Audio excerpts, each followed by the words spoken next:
Mais um episódio do podcast ou videocast, como você quiser chamar, Beleza Limpa, o que fazer e como praticar.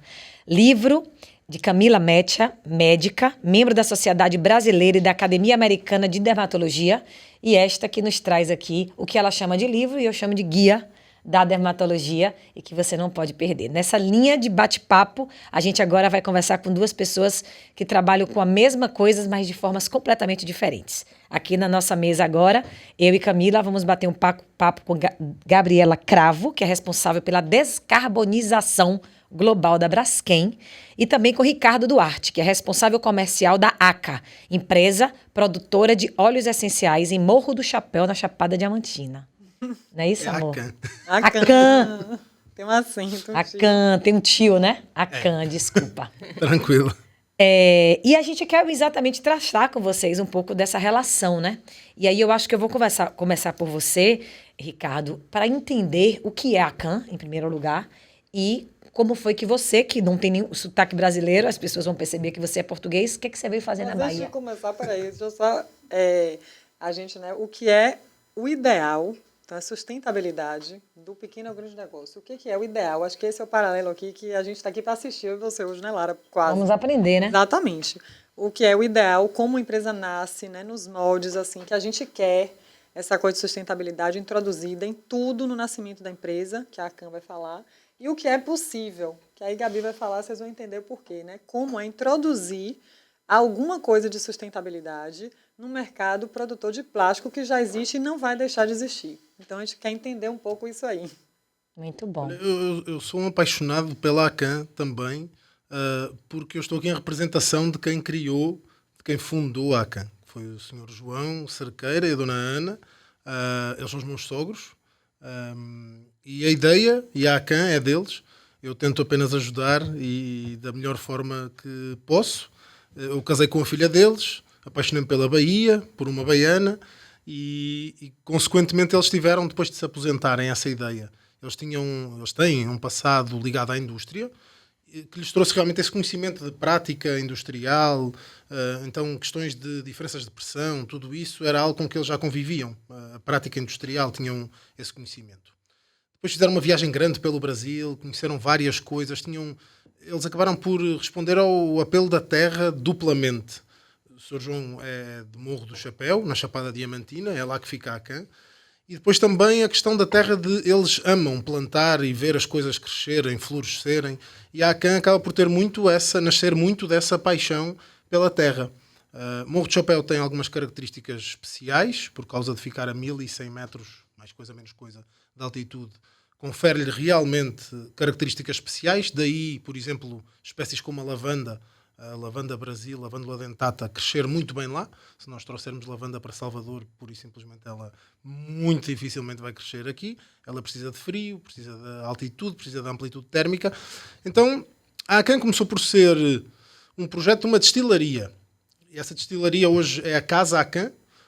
Nós acabamos por transformá-la, porque durante a Acan nasceu há cerca de 5 anos, durante o primeiro ano e meio, pelo menos, ou 2 anos talvez, ela funcionou como uma destilaria. Nós procurávamos parceiros locais, a quem conseguíamos ir buscar algumas plantas e começámos a destilar por aí. Só que realmente fomos apercebendo que era um mercado muito grande, que havia uma possibilidade muito grande, um potencial grande. Conversámos. E depois nasceu a Fazenda Acan, a compra da Fazenda Acan, migrou-se toda a produção para lá. Neste momento a Acan é uma empresa muito rara no Brasil, que domina desde a muda até à comercialização do óleo essencial. Daí também termos a aposta no turismo, porque realmente você consegue acompanhar todo o processo, literalmente todo o processo na Fazenda Acan. Você falou que a Acan tem 5 anos. Cerca de 5 anos. Mas a gente começa, pelo menos assim, o mundo leigo, eu, por exemplo, comecei a ouvir falar muito dos óleos essenciais durante a pandemia. Você acredita que os resultados que a Acan traz hoje para o mercado estão diretamente ligadas a isso? As pessoas abriram os olhos para os óleos essenciais, esse produto também de vocês, nessa época do ano, nesse período? Muito. Explodiu, sim. A venda no site acabou por ser muito incrementada nessa altura. Há muitos óleos que eles estão relacionados a questões respiratórias, de imunização, como a melaleuca, por exemplo. ao eucalipto, hortelã-pimenta. Então, acabou por dar um impulso muito grande. As pessoas também estavam, eu acredito, mais dispostas a ouvir, a ler, porque acabavam por estar num ambiente mais propício a isso, não é? Que conseguiam pesquisar mais coisas no YouTube, pesquisar mais literatura, pesquisar mais coisas online, e acabou por se criar um ambiente bastante propício a isso. Realmente, a ACAN cresceu... Falando um pouquinho de óleo essencial, você falou aí, né? Mas só para contextualizar para os ouvintes aqui, eu sou apaixonada por óleo essencial, mas muita gente primeiro não sabe exatamente o que é. Então, no livro, no guia, né, aqui, Beleza Limpa, eu não entro nesse tema óleos essenciais, porque acho que é um mundo, é uma ciência, né, e tem livros, acho que tem muita literatura, e que eu já li muita coisa sobre isso. Mas a primeira coisa é a pessoa entender. E como isso está contextualizado na pele, porque você falou aí várias utilidades dos óleos essenciais. Então, os óleos essenciais são... compostos aromáticos, né? São óleos cheirosos que são extraídos das plantas através do processo de destilação e são com cheiro. A gente não pode confundir com óleos vegetais, porque é uma coisa que muita gente confunde, e eu digo essa diferença no livro. O óleo vegetal é a gordura, extraído também de alguma planta, geralmente de raízes, por exemplo, óleo de abacate, óleo de amêndoa, óleo de semente de uva. Isso são óleos vegetais, é uma gordura que você passa na pele. Os óleos essenciais não tem nada a ver com isso. Os óleos também não tem nada a ver com a essência. Não tem nada a ver. Essência é uma coisa, óleo essencial é outra. Perfeito, completamente Lara, diferente. Porque os óleos essenciais são compostos aromáticos, então esse aroma ele tem propriedades terapêuticas, inclusive. Então, e aqui também um conceito que eu gosto de colocar, até como médica, é o conceito da medicina integrativa, de que o óleo essencial ele traz bem-estar. Então, a proposta aqui não é tratar doença, mas sim melhorar o bem-estar. Isso é a dermatologia integrativa que a gente fala, né? É promover saúde e tratar doenças também. Mas a parte da promoção de saúde, qualquer coisa que a gente traga para o nosso dia a dia, que traga bem-estar, e aí os óleos essenciais, mas eles são muito mais poderosos do que apenas isso, né? É porque isso. O sistema essa é uma dúvida real que eu quero tirar com você. E fragrância que você falou aí, o que foi que você falou? Essência. Essência, totalmente diferente. A essência é sintética. Sim. Exatamente. Mas uma coisa que eu quero tirar como dúvida, porque assim, eu não sei. Nesse período de pandemia, as pessoas ficaram mais disponíveis e mais suscetíveis aos conhecimentos dos mais diversos. E aí entrou no mercado, nas redes sociais, no mundo da gente, o uso dos óleos essenciais. Mas eu também escutei muito se falar sobre o óleo essencial como remédio. Como, por exemplo, a pessoa que me orientou na compra dos meus óleos essenciais, ela falou para mim da melaleuca como um antibiótico natural usado milenarmente. Não sei se isso é verdade ou se isso é mito ou verdade, mas eu tive essa orientação. Mas tem uma maneira de usar, tem uma forma de se usar, não pode se usar de maneira indiscriminada. Não pode. Tem todo um cuidado por trás disso. Inclusive na pele, aí eu, né, como dermatologista, na pele tem muitos óleos essenciais que podem causar irritação. Não são todos que podem ser utilizados na pele. Poucos deles podem ser usados. Quando usados, a maioria deles deve ser diluída. Né? Mas tem alguns que tem, como o que você falou aí, que é o tea tree melaleuca, que eu uso muito e tem essa dica. Porque ele realmente tem propriedades anti-inflamatórias. Tem uma marca, não sei se tem uma marca de cosmético que uma vez você passou para mim o óleo de tea tree para espinha. E você pode usar o próprio óleo essencial deles, né, o óleo mesmo puro, com essa finalidade. São poucos óleos que a gente pode usar na pele, a gente pode até citar alguns aí, né? Ricardo pode até falar mais do que eu nisso. Tea tree eu uso muito. O melaleuca ele é um óleo até muito físico. Os óleos acabam meio que por se dividir também nessas duas componentes. Melaleuca, por exemplo, ele é um óleo extremamente físico. Tem uma componente psicológica, porque o óleo essencial ele é muito usado para tratamento do foro mais psicológico, do ânimo, digamos assim. A aromaterapia chega no sistema nervoso central, né? Através do sentido. Há um ponto prévio que é muito necessário fazer, que é a ACAN, ela produz óleos essenciais que depois deverão ser receitados e tratados por um aromaterapeuta. Sim. Essa função é fundamental, porque é realmente ainda um mercado e um mundo que está em desenvolvimento, que ainda é muito recente, e nós somos bastante conservadores na forma como nos referimos aos tratamentos. Apesar da aromaterapia ela ser uma medicina complementar. Não existe nada de crença na aromaterapia. Você não precisa de acreditar que o óleo de melaleuca é um antifúngico muito eficiente. Inclusive, alguns salões de beleza aqui de Salvador estão a substituir todos os químicos por óleo essencial de melaleuca no tratamento das unhas. E sabe uma coisa interessante também que eu vi quando eu visitei? Como é o nome daquela plantinha que vocês vendem para a indústria farmacêutica para fazer remédio de dor de cabeça? Lembra, tem uma delas que Laís me falou lá, que é para remédio de dor de cabeça. Não lembro qual.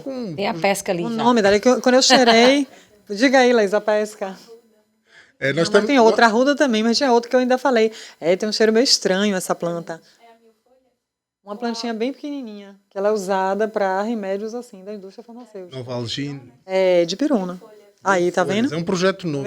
Tá Nós temos essa perspectiva de fazer testes com... Nós estamos a começar a dar cada vez mais prioridade a plantas nativas da Chapada Diamantina. É agora usa-se muito no vinho, mas também é um terroir realmente especial, né? Por isso é que a lavanda cresce muito bem lá. Mas eu quero saber agora uma coisa de você, porque a gente tem conversado muito aqui ao longo de todos os videocasts que a gente faz sobre a evolução e a volta, né, das coisas. Eu tive uma avó que me cuidava com chás, que me dizia que eu tinha que tomar coisas da natureza para curar doenças e para, por exemplo, quando para dar leite, minha avó fazia para meu filho curar a cólica, ela fazia chá do talo do alface. Então, minha avó tinha essa coisa da natureza muito associada à alimentação. E hoje a indústria farmacêutica, ela está aí, da mesma maneira que houve um avanço de consumo de óleos essenciais na pandemia, houve também um avanço de consumo de remédios psiquiátricos e de uma medicina. As pessoas, né, deram uma pirada e todo mundo está aí tomando os seus remédios. Então, assim, você acredita que essa nova maneira de lidar com a vida e com os olhos, não sei se eu estou fazendo me explicar bem. Há uma parte grande de regresso. Do que a minha avó praticava, a gente está tentando buscar de maneira mais natural as curas e o bem-estar e tudo isso através dos olhos? A Acan tem um ótimo exemplo disso que você acabou de referir. Nós temos neste momento um projeto que já está literalmente na terra, sobre uma planta local da Chapada Diamantina chamada Arruda da Serra. Nós chegámos à Arruda da Serra pelo uso popular.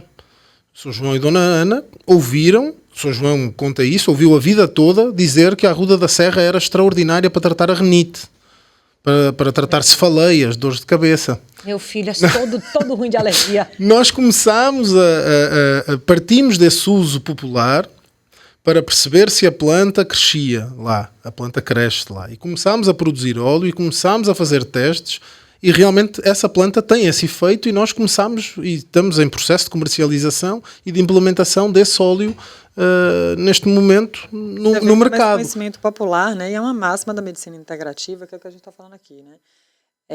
Você trazer um conhecimento milenar e trazer qualquer tipo de atividade, o comportamento, que traga bem-estar para a pessoa. E por isso também não foi à toa que eu escolhi a Acan para cá. Mas quando você traz essas coisas para a sua vida e sem agredir, né, a medicina ocidental também, que é tratar a doença. Então, por exemplo, a pessoa tem um câncer, vai curar com a planta. Peraí. Vamos usar, né? Aliar as duas coisas. Então, sair daquela coisa da crendice, mas do embasamento. A gente tem embasamento científico, mas também tem o conhecimento milenar, que muitas vezes é perdido. E integrar é a ordem, é você trazer atividades que promovam o bem-estar sem trazer nenhum malefício para o ser humano nem para a natureza. Então, essa é a máxima aqui. Sim, é muito curioso, porque muita gente já aborda o Sr. João na rua, tenho lá no quintal, no jardim, tenho uma planta de certeza que tem óleo, aquilo deve servir para alguma coisa. Tá, e oferecem para nós fazermos os testes. Isso, agora as crendices estão sendo estudadas e está comprovando, através do estudo de vocês, efetivamente o resultado através delas. Mas uma outra coisa que trouxe você aqui, que Camila fez questão de pontuar, é que a Acan é uma empresa baiana, é uma empresa brasileira, é uma empresa da Chapada Diamantina, mas ela é toda certificadinha. Ela é toda bonitinha, organizadinha, certificada. Então, é uma empresa com todas as credenciais para o que ela se propõe. E eu quero saber como é através de seu João, de Dona Ana, de ter do jardim, da fazenda, da roça, não sei exatamente do que, transformar isso em algo que é um produto de fato eficiente. Como é que se deu essa certificação? Como é que eles evoluíram a esse ponto que a Akan chega hoje no mercado? É difícil, é bom começar por aí, porque é complexo. Um paralelo aqui para a Gabriela. É complexo. Realmente eles são extraordinários, o trabalho deles tem sido extraordinário, porque ser orgânico vai muito além. As pessoas, por vezes, podem pensar, não basta não usar pesticida para você ser orgânico. É algo muito mais abrangente. A Akan, por exemplo, na produção de óleos essenciais tem 0 geração de resíduos. Nós alimentamos a nossa caldeira com lenha certificada, mas, por exemplo, com os talos maiores da melaleuca, eles são usados para acender a nossa caldeira. Porque o arrasto de vapor, que é a técnica utilizada para a produção dos óleos essenciais, precisa de uma caldeira, precisa de geração de calor. Então, isso nós fazemos com a própria melaleuca, com os próprios talos mais grossos da melaleuca, os ramos da melaleuca. Essa cinza volta para a terra como um adubante. Mas o próprio produto da destilação, ou seja, se nós destilarmos a melaleuca, por exemplo, depois de ser destilada, ela vai secar, é triturada e volta também como fertilizante para a terra. E o vapor que foi usado na destilação, ele pode ajudar a servir para limpar, e sendo que o próprio vapor, ao ser condensado e passar a água, ele vira hidrolato, que é um subproduto da destilação. Então nós geramos 0 resíduos na produção de óleos essenciais na Akan. Mas implica, ter uma certificação orgânica implica pousio, implica rotação de plantação, implica, lá está, não usar nada de pesticida, o que não significa uma ausência absoluta de químicos. Há alguns produtos químicos que podem ser usados, mas eles fazem parte de uma lista muito restrita. E depois nós temos várias questões dentro da Akan. A fazenda da Akan, ela confina, tem limite com uma comunidade de remanescente quilombola. Toda a gente que trabalha na terra da Akan pertence a essa comunidade. Há um saber dessas pessoas da terra que é único e que só nos ajuda a sermos melhores, não é? Então nós trabalhamos essa sinergia de uma forma muito orgânica também. Então eu acredito que essa questão do orgânico na Akan, ela é realmente total e global. É uma empresa que cresce devagar, é uma empresa que tem tempo, que demanda muito tempo, porque o orgânico demanda tempo. Você não consegue acelerar a hidratação, a questão da composição do solo, tem que ser tudo feito. Há coisas, eu por vezes rio muito com o Sr. João, porque eu acredito que uma das maiores dificuldades tenha sido conseguir comprar fertilizante natural, vulgo estrume, com nota fiscal. Como é que se consegue uma nota fiscal? Foi uma dificuldade inacreditável. São coisas que parecem pequenas, mas que são complexas, não é? Dá muito trabalho.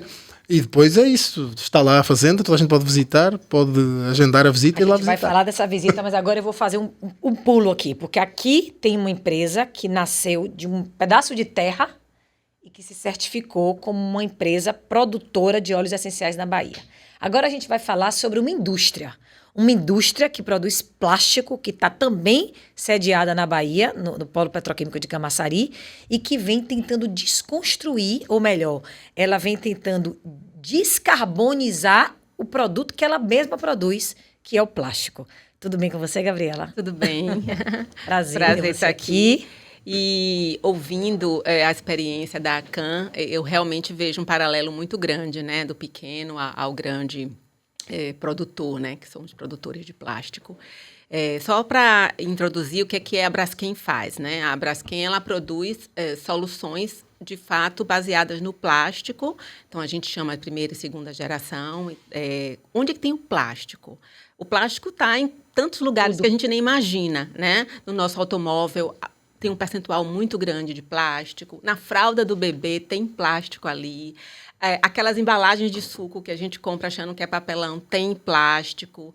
E não podemos esquecer de falar na questão da saúde, né? Então, os últimos 100 anos, o advento do plástico foi muito importante para o desenvolvimento de catéteres mais seguros. A própria medicina. Então, aqui não é uma propaganda do plástico, mas apenas para a gente ter uma razoabilidade no que a gente pensa e como a Camila traz. O que é possível? O que é possível ser feito? Isso não é um movimento só da Braskem, que é uma empresa realmente baiana, mas que hoje ela é global. A gente tem unidades em quase todo o Brasil, Alagoas, Rio Grande do Sul, Rio de Janeiro, São Paulo. E aqui, se eu não me engano, falei 5 regiões, México, Estados Unidos e Europa. Então, tem um plano de expansão interessante. E é um orgulho, né, para a Bahia a gente poder falar nisso. Mas nós temos também, somos muito comparáveis em termos de benchmark com outras grandes petroquímicas, a Shell, a Dow, a BP, várias outras. E o movimento não é um movimento só da Braskem, é um movimento da sustentabilidade. Quando eu ouço a ACAN falar, eu lembro muito, e aí você fala da certificação e etc. O que é sustentabilidade?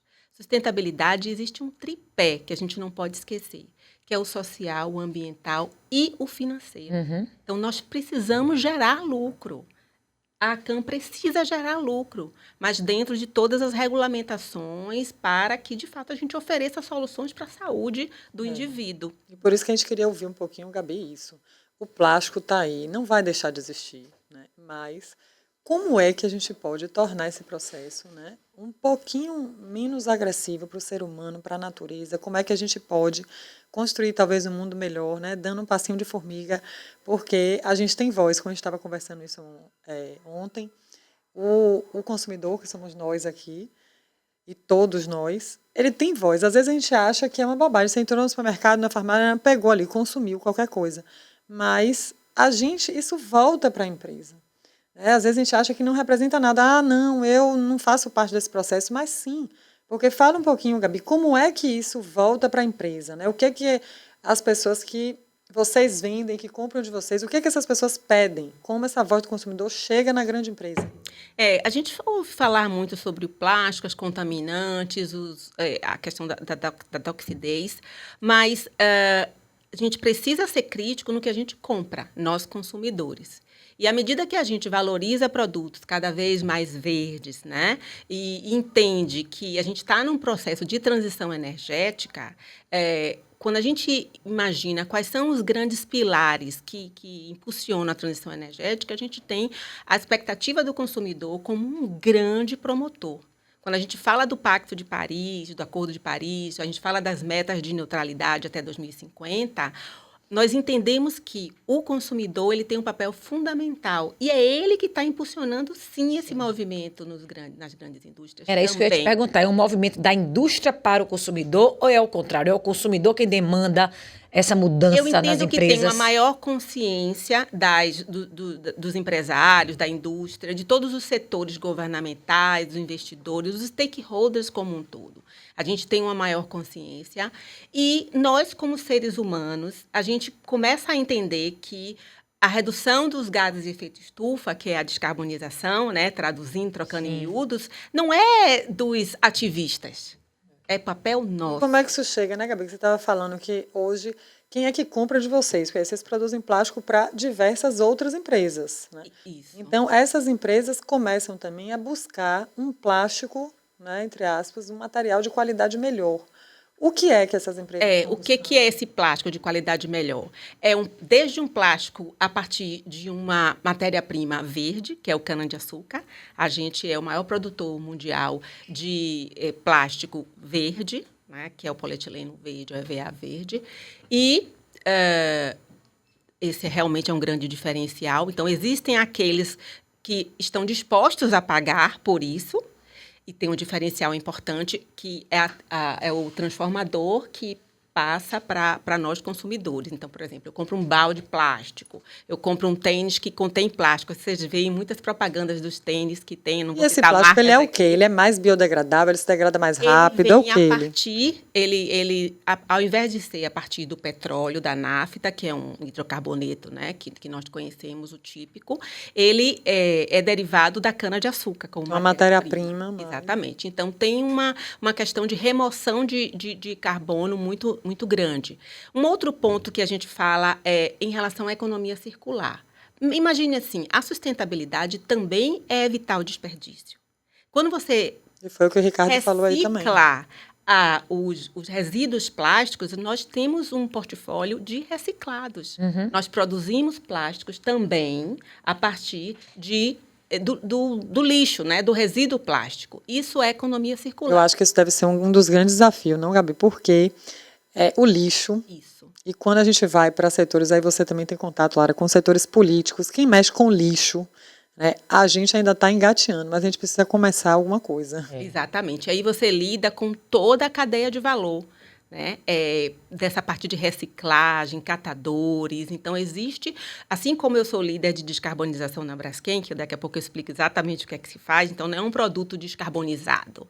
O processo petroquímico, ele gera menos emissões de gás de efeito estufa. Porque o processo petroquímico vai gerar.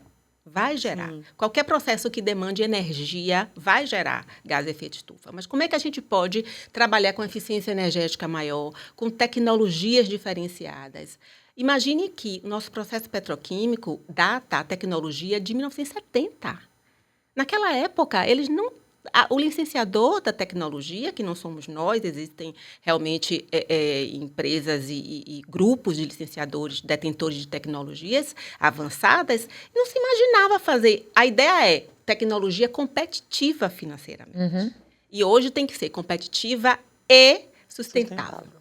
E como mudar a cabeça dessas pessoas, especialmente da galera de base? Né? Desse cara que precisa estar nessa cadeia sustentável, faz parte dela, trabalha nessa indústria há tantos anos, né? Cumpre essa missão de estar ali há 20 anos servindo a essa empresa, a Braskem no caso, e agora ele vai ter que remodelar a maneira dele de trabalhar. É um outro trabalhão que vocês têm, né? Essa é o maior talvez desafio. Seja o meu maior desafio. Você exatamente, você trabalha em descarbonização. E talvez a coisa mais importante também, né? Porque se você não conscientiza, né? Exatamente. O funcionário da relevância do trabalho dele, da mudança do trabalho dele. Eu li isso numa reportagem sua, Gabi, e daí também o convite, né? Que esse processo de sustentabilidade, ele precisa, é um dos pilares para ele acontecer, isso estar incutido do funcionário de limpeza até o CEO da empresa. Todas as pessoas devem estar envolvidas. É por isso que a gente está aqui, né? Cada um fazendo a sua parte. E é engraçado, porque eu trabalhei, minha área é turismo, não tem nada a ver com, né, com bate-papo aqui, mas eu trabalhei num empreendimento onde era isso aí. Eu trabalhava com certificação de qualidade dentro do hotel onde eu trabalhava. E o mais difícil era fazer o almoxarife entender, o cozinheiro entender, o gerente entender a relevância, a importância da mudança dos processos para que a gente pudesse alcançar essa certificação. E aí, trazendo um paralelo dele, fazer o cara entender que aquilo ia beneficiar a vida dele, era extremamente difícil. E aí, traçando um paralelo para o livro, que é isso. Por que a gente está aqui hoje, né? Eu que convidei a dermatologia. O que é que a dermatologia tem a ver com isso tudo? Porque aí estamos todos interligados. Sim. E na dermatologia, isso quanta coisa na dermato que a gente usa, embalagem plástica, os microplásticos que a gente falou aqui em outro capítulo, eles estão em diversos cosméticos, os derivados do petróleo, eles são muito utilizados também nos cosméticos até hoje. Eu até queria que você falasse um pouco, Gabi, traçasse um paralelo, eu sei que não é do seu setor especificamente, mas... os petrolatos, que são um dos ingredientes condenados, né, ditos possivelmente tóxicos para o ser humano ou para a natureza, eles podem ser tóxicos por quê? Porque no processo lá de, como é o nome? De desparafinização, né, do petróleo, para chegar na vaselina, né, durante esse processo, se esse processo não for bem feito, ele pode ter contaminantes, e esses contaminantes é que são tóxicos, não propriamente a vaselina, né? Que a vaselina está em muitos cosméticos como um creme emoliente, está nos condicionadores, nos hidratantes, e está nas embalagens, um monte de coisa, mas a vaselina propriamente talvez não seja tóxica para o ser humano, aí a gente vai entrar em questões ambientais, mas para o ser humano a toxicidade viria desses compostos contaminantes desse processo. Então, até tem um termo agora que se chama white petrolatum, que as empresas têm usado no exterior, que você encontra nos cosméticos, que certifica que esse processo foi bem feito. Então, que você tem um produto ali que não tem esses contaminantes, né? E fala um pouquinho aí pra gente disso, Gabi. Eu acho que a gente pode fazer um grande paralelo com todas as indústrias, né? De óleos essenciais. Você está citando a questão de cosméticos, a gente trabalha com outro setor, mas a especificação do produto, né, é fundamental. Então, nós precisamos, como consumidores, estar atentos a todas as regras, as leis que existem. Se tem certificação, se não tem. Sabemos o quanto custa, tanto em termos de IHH, de homem-hora, quanto financeiramente. Mas é necessário que a gente busque. Porque os contaminantes, eles vão existir em qualquer processo. Seja no alimentar, né? Seja na produção de óleos essenciais. Nós temos vários equipamentos. Quem já passou pelo polo petroquímico de Camaçari já viu um monte de torre enorme por lá, né? Então, são torres de destilação. Sabe para que elas servem? Para purificar o primeiro produto, para produzir o plástico. Então, quanto mais otimizada for aquela operação, a gente tem que seguir padrões e normas operacionais para que a gente, de fato, tenha aquele produto. Então, acredito que seja o mesmo paralelo, entendeu, Camila? Nós precisamos estar atentos a de quem você compra, quem é o seu fornecedor. Eu queria falar um pouquinho também dos selos, que é uma das coisas que eu falo aqui no livro, e que aí, Ricardo, acho que pode me ajudar um pouco, porque a Gabi falou uma coisa importante aí. Ter um selo de orgânico não é uma coisa fácil. Tanto de orgânico, a gente tem os selos na cosmética também, e aqui tem no livro uma parte só desses guias para ajudar a gente. Os selos, eles ajudam bastante porque significam que alguém já fez essa avaliação por nós. Mas eles, muitas vezes, não são necessários, né? E muitas vezes são difíceis, porque um pequeno produtor, por exemplo, ele não consegue, por causa do preço, por causa do custo, é muita coisa, como você falou aí, né? Então, eles ajudam, e aqui no livro eu tenho fotos de vários selos na área cosmética, tem 2 importantes aqui no Brasil, que é o PET, o EBD, tem vários aqui. E eu queria que você falasse um pouco, Ricardo, disso, de como é para a gente ter um selo. Isso é difícil, isso é fácil, isso custa caro, barato, como é isso? É difícil e custa caro. Simples assim. Mas é possível. É simples, é muito simples, é difícil e custa caro. Depois também existem vários tipos de certificação, até porque existem várias certificadoras. Mas eu acredito que eles sejam uma espécie de um mapa, não é? Aquele símbolozinho do Orgânico Brasil, ele é realmente um ótimo indicador. Só que realmente ele dá trabalho, porque nós temos uma temos uma certificação anual. Uma auditoria, uma auditoria que implica mais do que apenas uma auditoria. Até porque depois implica algumas auditorias surpresa. O IBD, que é a empresa que nos certifica, que é a maior certificadora do Brasil, ela pode aparecer a qualquer momento e até é bom, porque é a garantia de que nós estamos sempre a cumprir aquilo. Isso é muito bom, e eu digo isso que é muito bom também enquanto consumidor, não é? Porque realmente eu aprendi através da ACAN a conseguir ler melhor esse mapa. Um produto Orgânico Brasil passa realmente por uma série de... isso vai muito além de não usar um pesticida. Tem que ter um caderno de campo.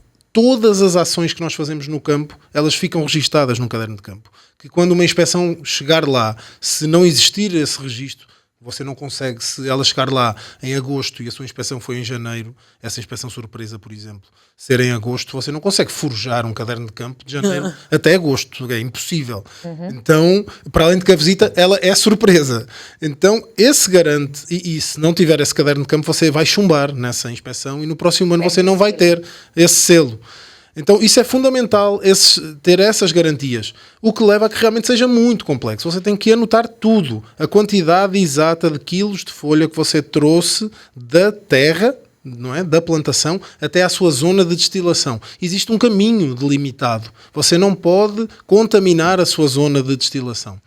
Depois tem outras coisas curiosas. A ACAN nós não comercializamos apenas óleos orgânicos, nós temos também óleos chamados convencionais.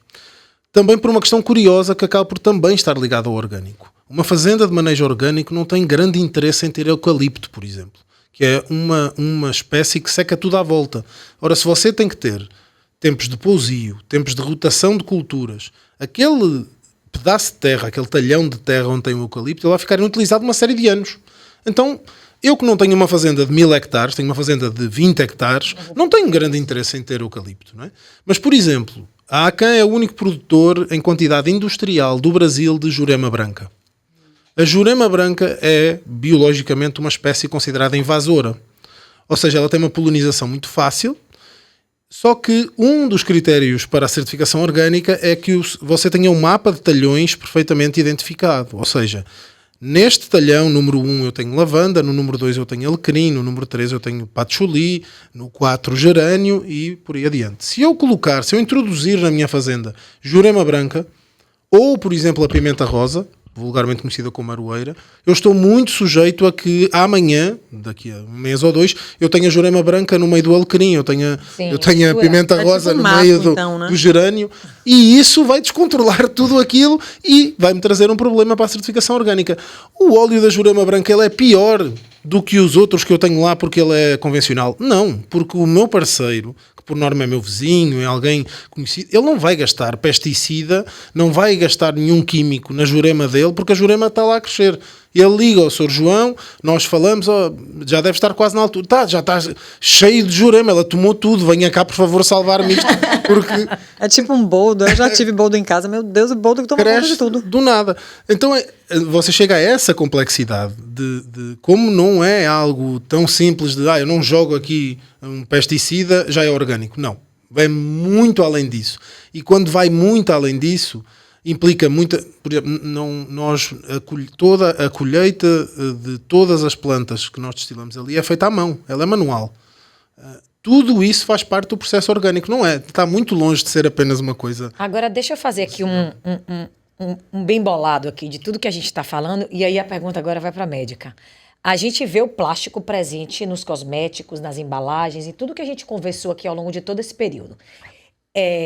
Mas o trabalho que empresas como a Braskem vem fazendo de descarbonização desse plástico favorece a cosmética, favorece todos esses processos, e a gente vai começar a ouvir falar sobre isso e entender sobre isso. No quesito óleo essencial ligado à dermatologia, ela está ligada ao bem-estar do indivíduo, naquela máxima dessa integrabilidade que você prega de fazer uma medicina integrativa, ou é possível tratar, através dos óleos essenciais, questões pontuais da saúde da pele? No contexto atual, a gente pode afirmar que os óleos essenciais trazem bem-estar. Então, eles fazem parte dessa máxima da medicina integrativa de trazer atividades que possam contribuir com o nosso bem-estar e assim com a nossa saúde. Isso é uma máxima incontestável e indiscutível. O papel médico, que aí a gente já entra na ciência, né, ocidental, estudo científico, existem alguns óleos essenciais que já são estudados, né, com princípios ativos que podem influenciar tratamento de algumas doenças. Então, como o Ricardo citou algumas, na pele, por exemplo, o óleo de melaleuca, ele tem propriedades anti-inflamatórias, bactericidas, antifúngicas, não é, Ricardo? E tanto que a gente usa isso, tem muitos, isso tem artigo científico já comprovando, tem muito produto da indústria farmacêutica convencional que tem tea tree, óleo de melaleuca, a gente vai para congresso de dermatologia, tem lá tea tree, melaleuca, né, anti-inflamatório mesmo, a gente usa bastante. Então tem alguns. Na pele, eu acho que o que tem mais esses efeitos assim médicos é o óleo de tea tree de melaleuca, que é, curiosamente, até quando eu visitei a fazenda, que, aliás, todos estão convidadíssimos, né, porque a fazenda é lindíssima, é o que tem mais, né? O óleo de melaleuca. Plantação. Tem porque ela bastante. cresce muito também. Muito. Mas outros aí, Ricardo pode falar de alguns outros que estão sendo estudados, como você já citou. Porque acaba por ser... É curioso, porque acaba por se basear num saber milenar popular, mas é algo que está a ser estudado cientificamente apenas muito recentemente. Há muitos estudos. Nós na ACAN, lá está, é porque é realmente uma empresa que ela tem, e tem muito a ver com a crença e com a forma de ser do Sr. João e da Dona Ana. Ela tem um cariz social e de partilha muito grande, uma preocupação muito grande disso. Então nós costumamos dizer que a nossa fazenda é um campus para as universidades, e nós temos felizmente vários protocolos, já há várias equipas de estudos, por exemplo da UFBA, que estão já a trabalhar e a usar os nossos óleos e a fazer estudos. E um dos desafios até na parte médica, isso que você falou, né, o estudar essa ciência milenar, que todo mundo já sabe que traz bem-estar, mas trazer isso para a ciência também é um desafio muitas vezes, porque as técnicas daquele cientificamente comprovado, ele às vezes é difícil. Por exemplo, compostos aromáticos, sua atividade no sistema nervoso central. Quais são os critérios de medição, de não medição, entende? Então, isso é uma coisa que a ciência também está tendo que desenvolver e aprendendo, né? Hoje, no passado, eu digitava lá no site de pesquisa de artigo médico, você não achava muita coisa sobre meditação, por exemplo. Hoje, você já tem milhares de estudos, não existe não existe mais... ninguém mais contesta os benefícios da meditação no bem-estar e na saúde do ser humano. Uhum. Mas isso é uma coisa que realmente é mais nova. Sim, por exemplo, gerânio e pimenta-rosa são também 2 óleos que já existe na literatura científica, várias evidências de que têm para a pele, são adequados. E falem um pouquinho, então, aproveitando, ó. O gerânio é a capa do livro. Essa flor aqui na capa do livro é um gerânio. E eu escolhi ela porque é uma flor que está ligada à feminilidade. O óleo de gerânio ele é conhecido como o óleo feminino. Não é? Do óleo de gerânio. O gerânio tem várias particularidades. Talvez a primeira delas é essa. Ele é um óleo conhecido no meio da aromaterapia como o óleo feminino, o óleo da mulher. Ele ajuda muito no controle hormonal, por exemplo, questões de menstruação, questões de menopausa também. E depois outra característica que é uma dor de cabeça para o Sr. João é porque para você produzir 1 litro de óleo de gerânio é necessária 1 tonelada de folha. Que foi uma curiosidade até. Folha. Eu fiquei surpresa porque quando eu fui lá não vi nenhuma flor. A flor que está na capa do livro, eu doida para ver a flor, não tinha nenhuma. E o óleo é feito da folha, né?